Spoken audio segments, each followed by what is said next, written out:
Hello? Oh, perfect. Welcome to the AI investment panel. Let's do a round of intros and where you can describe the structure of your fund and if you're an accelerator, incubator, and what type of investments do you do. Okay.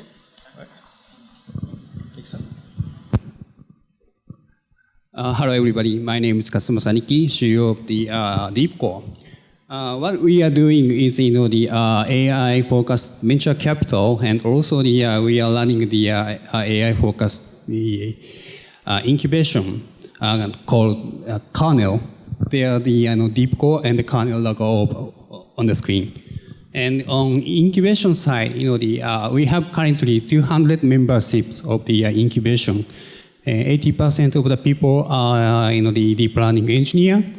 And mainly from because we are very closely located to University of Tokyo, 75% of the guys from mainly from University of Tokyo. Hello, my name is Ken Inoue. I'm the general manager of All Turtles Tokyo office. So All Turtles is a funny name. We're actually not a fund. We're not a VC fund. We're not an accelerator, we're not an incubator. We're actually an operating unit, an operating business that specializes in very early stage business development. And we invest small amounts of money, our own capital, it's not through a fund, in startup businesses and own a small stake. And we work together with founders. We have a team of designers, engineers, business development people, lawyers that help early stage businesses go through their growth stages. Again, we're All Turtles. We're not a fund, but we are specialized in helping startups, especially AI startups in the very early stages. I'm Taklo. I'm CEO and founding partner here at Zeroth. We're an accelerator focused on early stage machine learning startups. We invest in 59 startups, and we're very kind of focused on the seed and early stage companies. So it's always helpful to draw a map to understand where we are. Over the past few decades, if you look at the sort of all the metrics, right, poverty, hunger, wealth, we are living really in the best of times, right? But we're not really living best of times for ourselves. Like if you really look at the history of civilization, the history of technology, we're really living today in the best of time of human history, right? And if you look at what's been happening over the past 10 years, where our robot colonized Mars, our kids will probably see us traveling or sending probes to other solar systems. We discover exoplanets, and it's really, the stuff that I used to read as a child in sci-fi, now it's, stuff that I actually invest in, right? But at the same time, if you look at, 50 to 100 years forward, there are enormous challenges that humanity never really had, right? I'm talking about climate change, I'm talking about fish stocks and depletion, soil erosion, and so each one intractable problems, right? So you have this weird situation where everything is awesome until today, and the future presents many, many challenges, right? And so my question for our guests is why do you do what you do, right? What happened in the market that you saw that at one morning you decided, okay, we need to invest in AI, right? Because AI is 50 years old, right? Machine learning is 50 years old, and there is an expectation that we are still in the early days of AI. There are so many things that has to be built, so many layers in the stack before we really achieve human intellect, and why stop there, right? You can go beyond. So what was the moment that crystallized that vision, and what is that vision? What do why do you do it? Why your fund exists? Who wants to go first? Okay, we're not a fun, but no, on that topic. No, it's a very good question, I think. So we're focused on AI, first of all, because it's a buzzword. The other thing is that there have been various technology and things that have happened in the past 10, 15, 20 years, like the internet, the .com, or mobile, or the cloud, and now AI. Now, and I think really big companies, successful businesses have been born in those inflection points. And we actually think that AI is on the verge of creating big, profound businesses that will change the world. And I think that we think that the time is now. And so we started our business and focused on AI because we thought that this is the right time. Now, in 5 years, 10 years' time, AI might be such a generic term that everybody uses that it might not be a buzzword. It probably won't. But that's what we're hoping that AI will do. It will become so profoundly incorporated into every part of our business that now is the right time to just start. So that's why we're focusing on AI now, and that's our long-term vision. And it might change, of course. In 5 years, in 10 years, it might change. So why we are doing AI incubation is, there are two main topics. One is for why we are, focusing on the incubation. That is because, currently Japan's entrepreneurship rate or startup rate is like a 2 to 3%. Compare with the 10 to 15% of the other country, including like Hong Kong, Southeast Asia, and North America and Europe. But this is a fact. We only have the 2 to 3%. And looking at I think all of you guys have the SoftBank Vision Fund. They have 100 billion, fund size, and I don't know exactly, but they already spent like half of that. But there is no single investment in Japan from the SoftBank Vision Fund. That's because, Japan does not have, the big startup community. That's why we are focusing on incubation. And that's why we are doing AIs. We are thinking that the AI is, AI by something. So that's something, I think, Japan can win, like agriculture and medical things and the legal thing, and the all other, the manufacturing industry. We may be able to, win.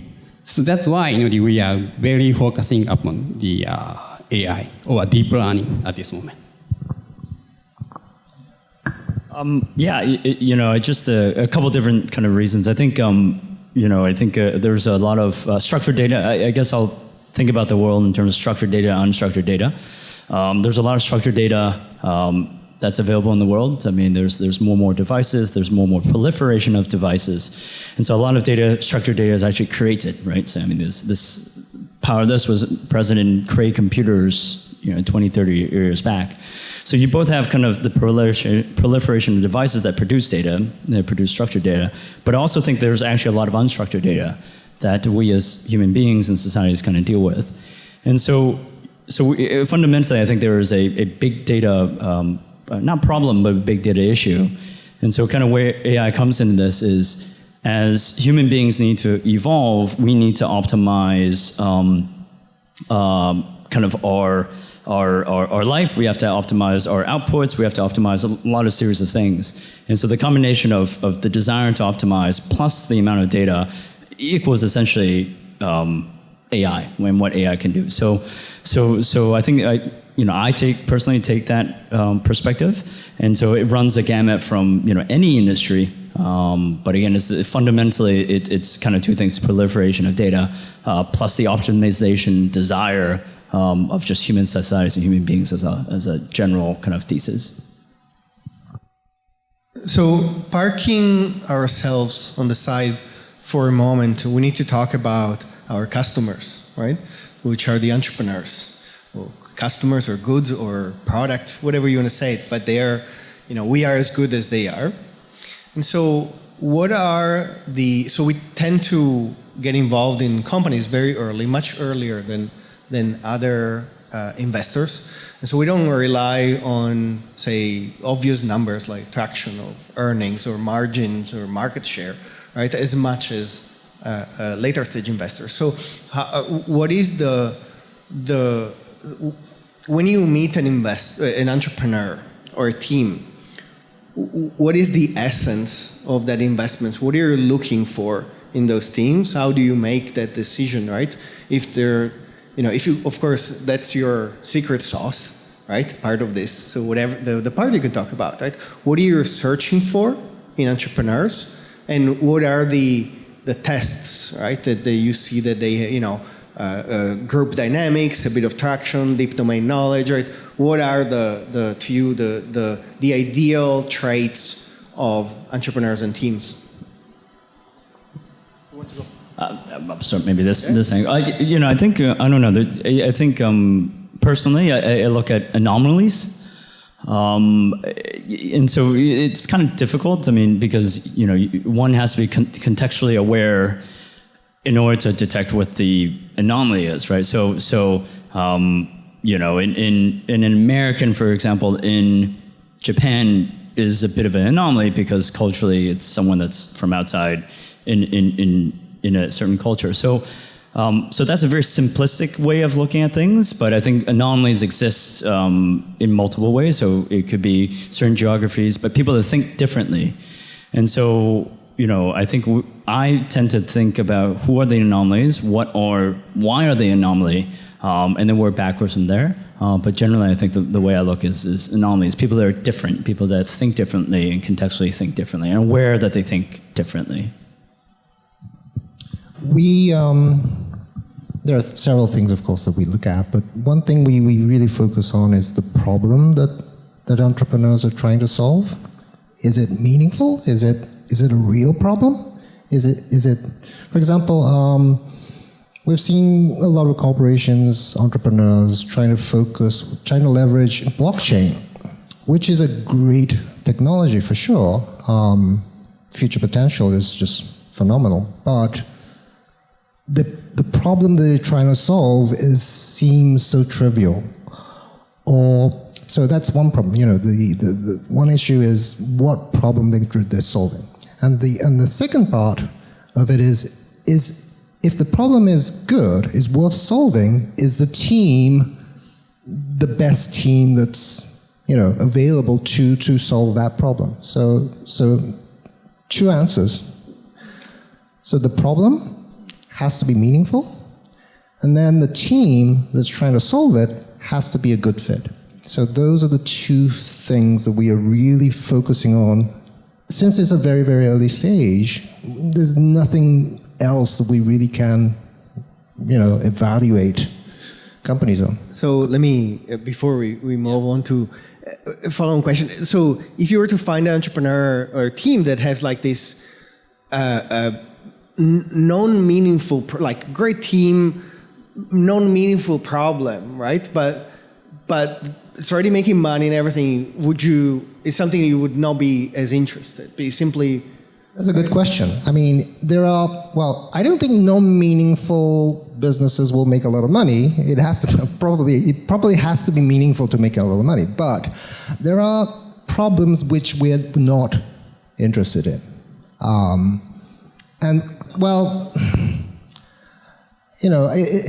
Anything that, for us, because most of the founders, including Phil Libin, the CEO and the founder, and myself, quite a lot of us have B2B expertise and backgrounds. So a lot of our members are from Evernote, which is kind of a what do you call it? It's a business productivity service that serves business people. And so, anything that falls out completely outside of that, I don't know, it might be gaming or it might be ad tech. Sure, I mean, there are meaningful technologies, but it's not our focus. So those are things that fall out of range for us. So there are several, points we are looking at, but the important things we are thinking is just two things, and because the people are at very beginning stage, the very early stage, we are only thinking that they have the ability to make a good team, and also if they have the ability to make a business model, that includes the sensing the market size.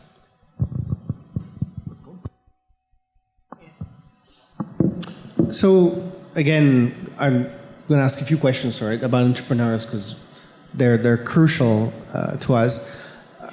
What do you see in their most common problem, right, in terms of teams that you see, and also companies that you got involved in and that you thought were amazing, but simply they were not viable, right? What killed them? Like where do you see the most common traps before you get involved, after you get involved? What kills your startups? Your especially the startups that you love the most, right? What doesn't make them viable? So. No, you. Well,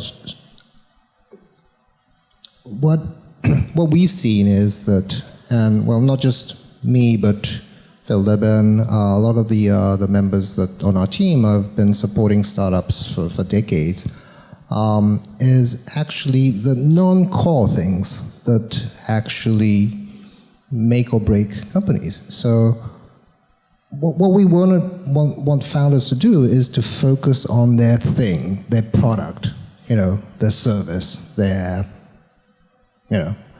but oftentimes they get so absorbed in other stuff like founding a company, building a team, figuring out what the legal structure should be like, financing, IP.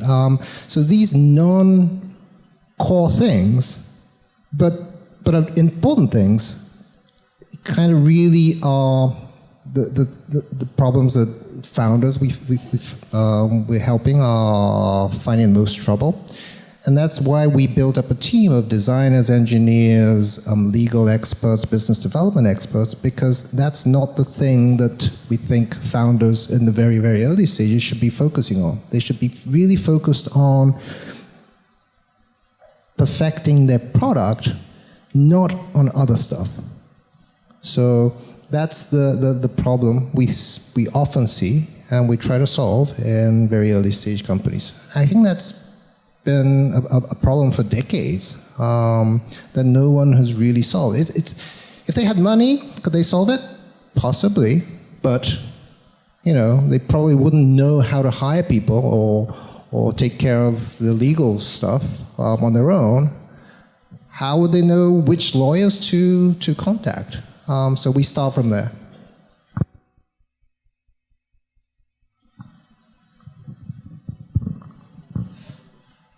Well, yeah, it's a hard question, and actually, people have their own problem. How to say the problem they have to solve that, but they would like to make a product to solve that problem. And they would like to commercialize that product, but that product, how to say, the market is not big enough. Such kind of the situation is always happen. That what we are currently challenging. Yeah, I thought this was a really hard question. And so the only way I was trying to recall was, what are the startups that I've supported that didn't survive, and what are the ones that did survive? That was the only framework I had to possibly kind of figure it out on the spot. And honestly, I think it's a survival instinct. I don't know. Maybe it's too broad, but yeah, I'll use that particular answer. Even when I recall, building Zeroth as a startup, were there chances of death? Yeah, there was. But I think there's a certain point where the survival instinct kind of kicked in, and it was both me and all, some of the other founders were saying, look, we have to survive. We have to do everything. We may have to cut this staff. We may have to, increase our knowledge on legal stuff or fundraising or whatever. And I guess it's a certain drive. And I guess, what Ken was saying, it's also, you don't know what you don't know, right? And so if you don't know, if you don't know, which legal team, you don't know how to build a product, well, how are you going to do that? So I think there's a second corollary, which is, the ability to learn, right, and continuously learn at a very, very fast pace. So I think the survival instinct plus the ability to learn at a very fast pace to get to a market fit where you can kind of continue to grow. So I think that's the way I would actually link, these all answers, because I think all these answers are, in fact, correct. There are a million reasons why. There's 99% probability, right? So there are a million reasons why. But I guess those are the strands that I would kind of at least pull on that kind of unites all these three themes. So generalizing why startups fail, right? It's very hard because they fail for different reasons at different stages in different vertical, right? And so it's more what killed the early stage first, right? Because probably is the one that we see more often. And Zeroth being a very young fund, we haven't seen yet late stage deaths. I don't know if you have an answer for this though. I'm very curious about, because we do invest in AI, right? And because machine learning is very hungry for data, if you have some particular challenges about funding companies that clearly at the stage where we get involved don't have that proprietary, unique data sets that are billions of data points that nobody else has. So either you don't have the data sets or your data set is small, or you're using the exact same data set that everyone's using, right? And so is this something that you found as a challenge, right? Or not? It's simply you're accepting as a reality and you find and you just hope that they will develop a data strategy as they go along. Is this really an issue or not from your point of view, right? Having enough data for these startups, or simply none of you has invested really in companies that needed these like billions and tens of billions of data points?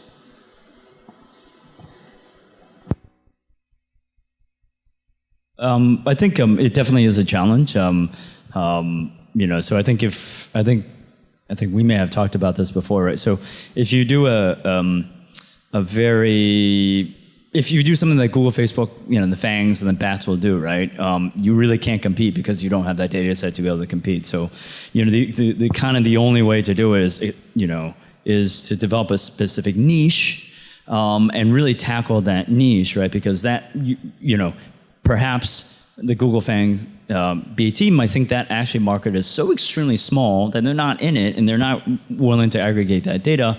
It allows a small company, a startup, to be able to go in and grab that proprietary or gather that proprietary data set and then train the models with it. So I think, it's a good question in the sense, how do you play that game? There's the chicken or the egg. And honestly, I think intellectually, the only way out of that chicken or the egg is to be extremely niche, to be able to build that data set up, apply your algorithm, and then kind of just, the kind of cycle continues. But that's my view. Just to be clear, this is, a branch of machine learning, right? In AI, there is much more. It doesn't mean that all startups, right, might have this issue. It's data is, of course, important, but we don't. If data were important, Google, Amazon, how could we compete? But I don't think it'll work like that. And in addition to finding a niche, I think what matters is really the problem. Again, going back to the problem, is it a meaningful problem, and is the team focused and the best team around that can solve that problem? And even if you don't have enough data at the outset, I think there are ways to create that data set, including building it yourself or doing it in a partnership.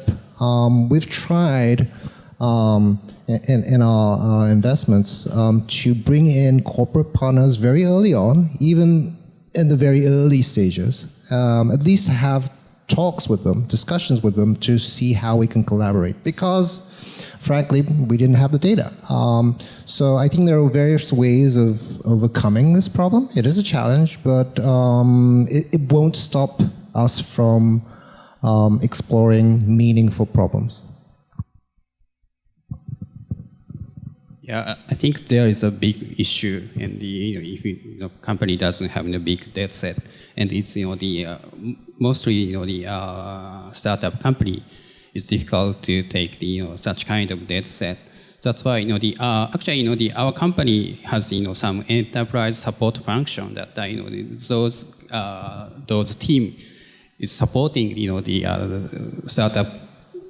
For the startup team to get the data set from the enterprise or corporate side, that I think one of the way for the solution, and but I also think that there's some field data is still available. And one of our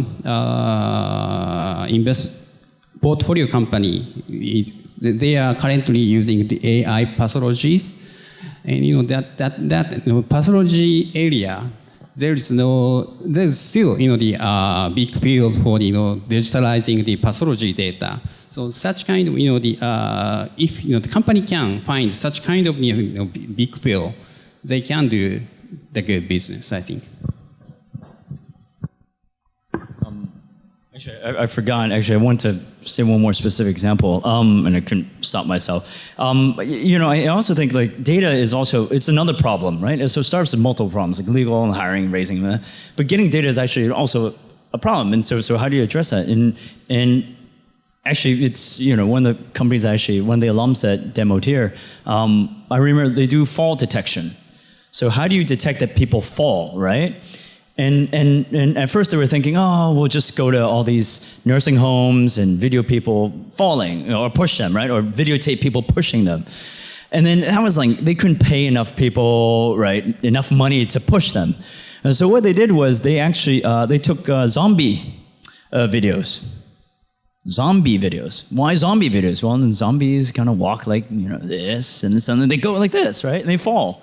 And so there are many millions of zombie films out there, right? And so they actually trained them all using zombie films. And it got to a certain level of accuracy that, I'm sure they use real data now. But it got their algorithm to a certain point where it was accurate enough. And I think it was like 88, 89%. So I was quite impressed by that because they thought about data in a different way. They definitely needed fall data. They didn't need actual people falling. They could use people just vertically moving. And what other data is vertically people moving? Zombies. So I don't know, it's actually a problem just like any other problem. And I think good teams can be creative in actually finding sources of data. This is fascinating. Actually, the zombies are used in games or anything when your AI is bad. Right? It's always when you have a bad AI, you actually use zombies because zombies they're not intelligent, right? And so they just do random stuff and everything. And you always say, oh, it's zombies, right? So it's fine. So I didn't know that they also use zombies in this. It's fascinating. So the author of you have been involved in startups and investments around the world, or you have this visibility, right? United States, Europe, Techstars and SoftBank and All Turtles. And so what is the unique challenge that you see in Asia and in Japan? Because you mentioned, of course, the low entrepreneurship rate, which presumably carries an underdeveloped ecosystem around it, right? And of course, the challenge.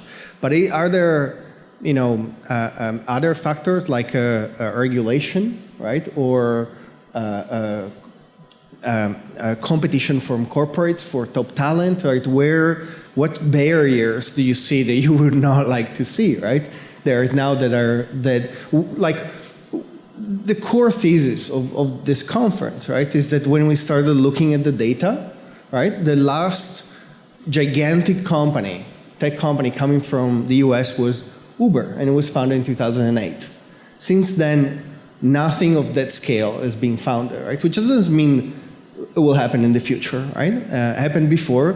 The early 90s, the Bay Area was dead because the semiconductor boom was over, right? The PC was over, and internet had not taken off, right? And so there was this perception that, it's going to be Israel, it's going to be Cambridge, these are going to be the future. And then boom, Netscape, right? And revitalized. And now, again, we're in this slump and money is coming to Asia. And what are the obstacles that you see today that you would not like to see, right? And how do you deal with them? So your question is problems that are specific to Japan and Asia. Yeah.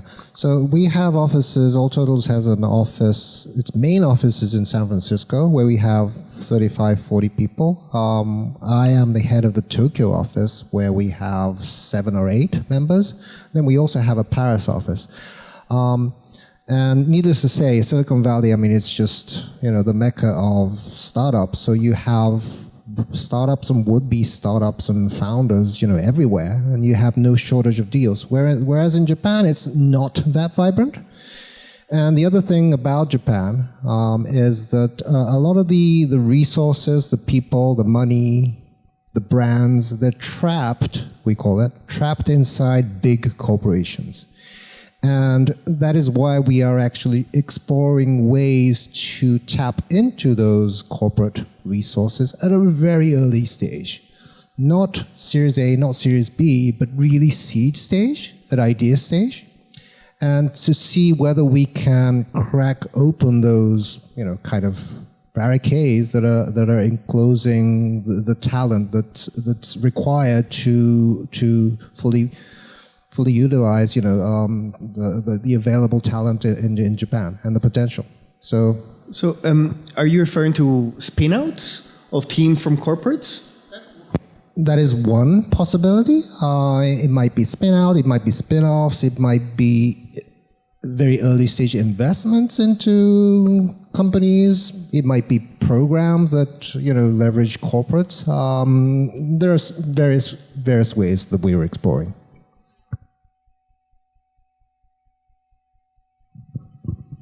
Well, I simply think that we are fair.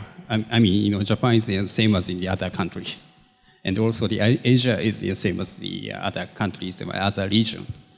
And as I mentioned, that what we are thinking is we'd like to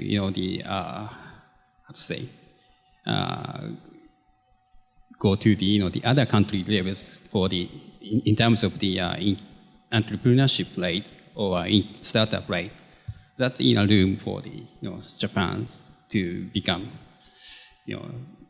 to be a how to say good startup companies. Yeah, I'm probably not qualified to talk about Japan, but I guess I guess if I take a look at the rest of Asia, our activities in that triangle, right? If it's Japan, India, and China, and Hong Kong and Bangalore, are really what I'm isolating. The stark. I'll kind of say this: the stark difference that I saw in India when we had our Bangalore demo day about a week ago was actually how intense activity is. Everyone pitching, everyone aggressive, everyone wants to be ambitious. And I noticed it's like a stark contrast, and I was trying to fundamentally kind of get a grasp of why. And I do think part of it is this culture of ambition, right? So of ambition and trying to grow and be a big company. And I do think if I kind of juxtapose Bangalore and Hong Kong, perhaps it's some of that. Now, I know this is a kind of soft answer. Well, it's just culture. What does that really mean? But I do think it's this startup culture, this ecosystem, and it's years and years and years that's been built and bred in Silicon Valley that's allowed that to happen. And then therefore, then the next question could be, well, could it work? I mean, in Asia, do we have that, right? And I actually do believe that we can. I mean, the industrial revolution or industrialization of jobs is a pretty recent phenomena. 2 generations ago, my grandparents left China to Hong Kong and built businesses. I'm sure entrepreneurs have existed 2 or 3 generations away for pretty much everyone in this room. And so I think we all fundamentally have this instinct and drive to create, right? Create. And I think all we have to do, and I don't think it's that simplistic, but it is something, I think, in all of us, and I think it's just an ability to get that piece out that I think is the impediment. What are your priorities for 2019, and what is that technology that you'd like to fund, but you haven't really seen that many companies yet?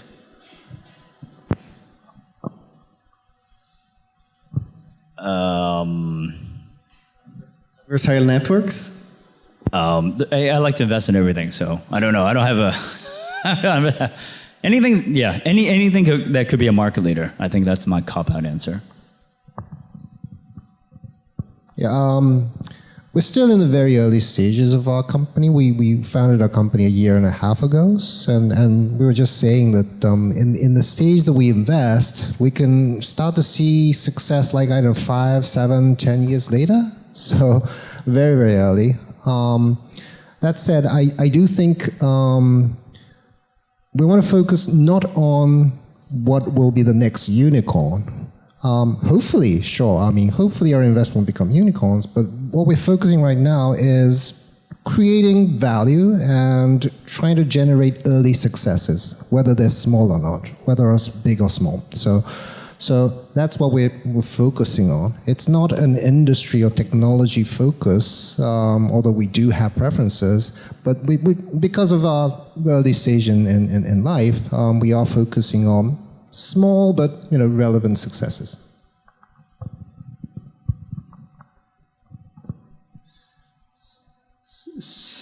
So this is not an investment strategy, but I would like to focusing on the existing.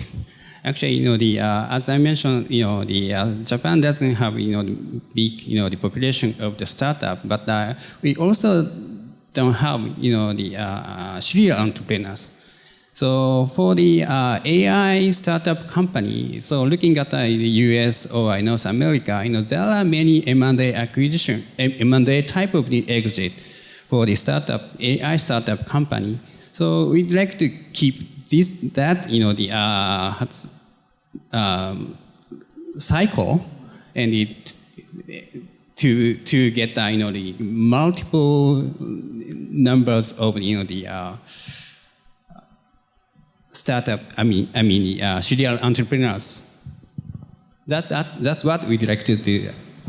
Yeah, actually, I can add something on Zeroth to this, right? We made some investment in certain geographies where there isn't a history of entrepreneurship, right?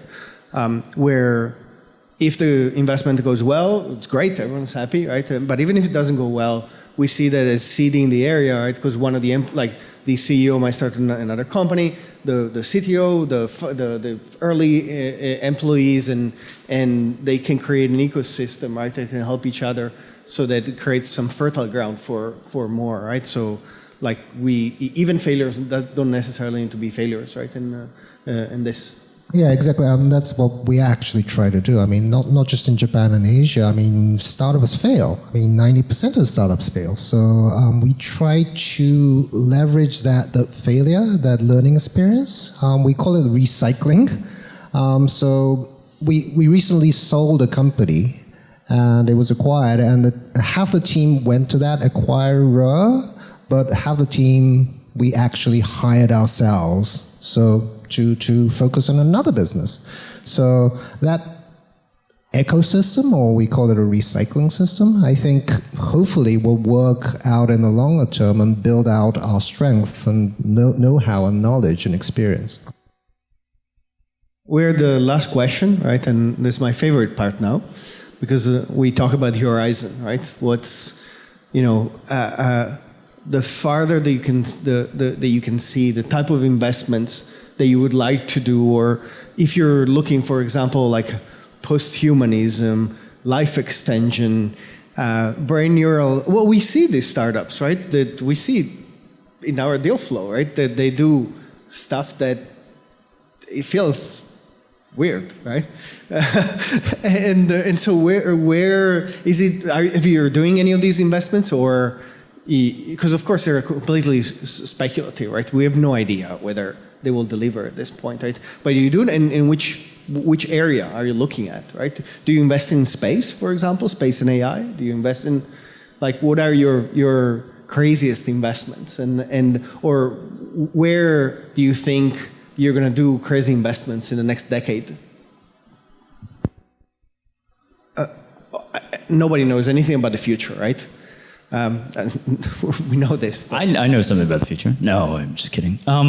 I'll start here. Maybe we'll kind of go from it. I actually don't have a specific answer to your question, Rodolfo, but I'll have a general kind of thesis. And again, this is my personal thesis, right? I think every investment, and I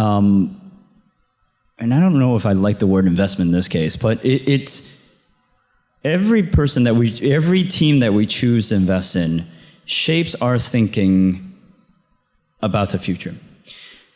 And because when you work with someone, it's not a transaction. I don't just give money to someone and I expect them to execute and I never see them ever again. It shapes us as well, and it changes us, right? It's like a symbiotic relationship. It changes us and pushes our thinking. And so if I take that thesis, then I think every investment is an opportunity to push your thinking forward, or you dumb it down. And so for me, the way I think about it is, when I do invest, is this person going to, or this team, going to push my thinking or push our thinking forward? And if it doesn't, if I can't say, well, it does, then it's either standing still or it's just not so intellectually interesting and we're just kind of regressing. And so each and everything has to be something that pushes us, I think, intellectually. Because, again, my theory is if it doesn't, then we're just regressing anyway. So I don't have specific industries, but it's just this, is this pushing us into the future? Because it strengthens our thinking, it strengthens our intellectual capacity, it strengthens our creativity and our ambition and imagination, et cetera, et cetera, et cetera. I'm not going to pretend that I'm a visionary or anything. Everything I say about the future is probably a quote from somebody else. Now Phil Libin, our CEO, failed to see Uber or Airbnb become successful. They were founded at the same time as he founded his last startup. And he interacted with them, but he didn't think that, no, a lot of VCs didn't think that they would become big businesses. So it's very, very difficult to see the future. I don't pretend I can see the future, but what I can say is that I learn, like you, from entrepreneurs who have these crazy dreams, and some of them are believable. And if things work out, they will change the world. And those are the things that we try to see. But it's not my idea, it's not our idea, it's probably an entrepreneur's idea. Yeah, I want to say that almost the same thing, that we are just, we want to invest in somebody who are changing the future, of who are changing the world. Before we close, I recently read the 2008 Sequoia presentation, right? Reap Good Times. And it's hilarious because they, on the forecast side, they almost got everything wrong. And these are VCs at the top of their game where like everything was wrong, right? They didn't see someone coming in and taking an opportunity. They saw the future very, very linearly, right? As a VC, you know, everything is non-linear. At the same time, all the recommendations were 10 years later, we're still spot on, you know, how to operate your startups in this environment, right? So clearly we know nothing about the future, right? We just can tell our entrepreneurs, right, how to behave, how to react, and on that one we're probably going to be correct on the forecast, right? Even Sequoia, you know, if Sequoia can do it, right? You know, at least speaking for Zeroth, we're not going to challenge there. But anyway, I would like to thank you for this panel. I would like ask the audience please to join me in applause. Thank you.